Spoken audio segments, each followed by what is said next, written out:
3. Assalamualaikum warahmatullahi wabarakatuh. Selamat pagi anak-anak. Bagaimana kabarnya pada pagi hari ini?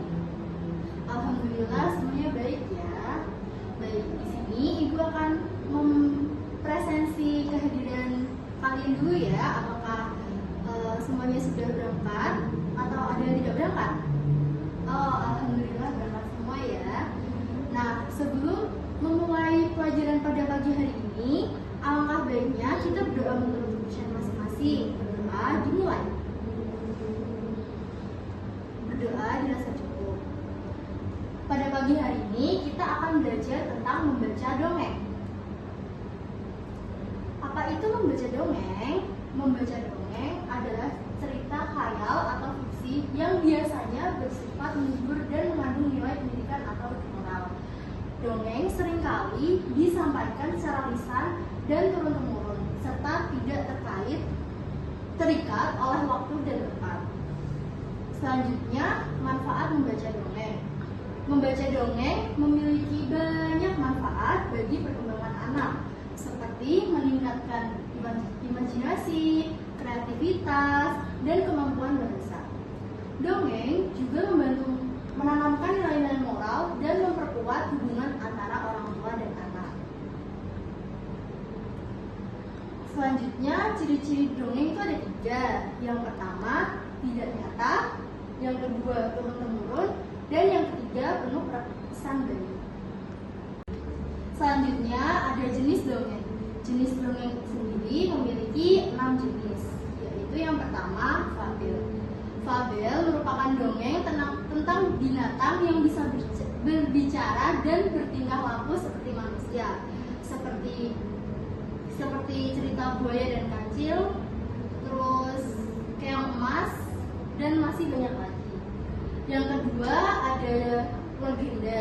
Legenda adalah dongeng yang menceritakan tentang asal mula suatu tempat, benda, atau kejadian. Contohnya cerita Danau Toba, Tangkuban Perahu, dan masih banyak lagi.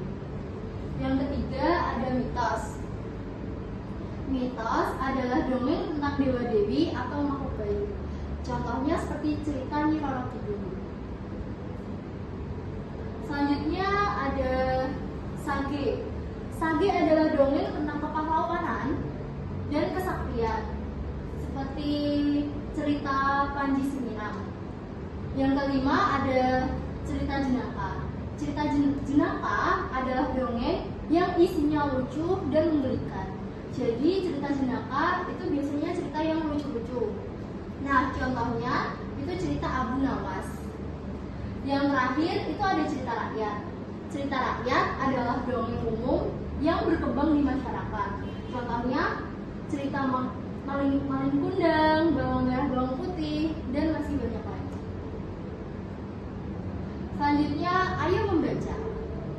Nah, karena waktunya sudah habis, apakah kalian sudah membaca dengan seksama?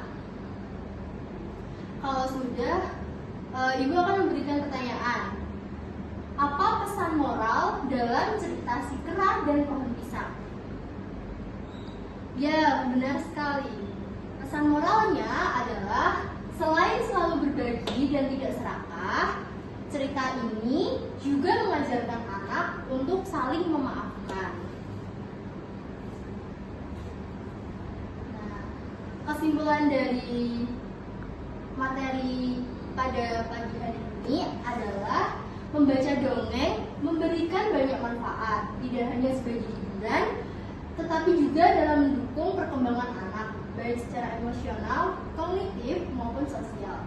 Melalui dongeng, anak-anak dapat belajar nilai-nilai moral, mengembangkan imajinasi, meningkatkan kemampuan bahasa, dan mempererat hubungan dengan orang tua. Sekian pembelajaran pada pagi hari ini. Sebelum mengakhiri pembelajaran pada pagi hari ini, alangkah baiknya kita berdoa dulu ya. Berdoa dimulai. Berdoa dirasa cukup. Sekian. Wassalamualaikum warahmatullahi wabarakatuh. Selamat siang anak-anak.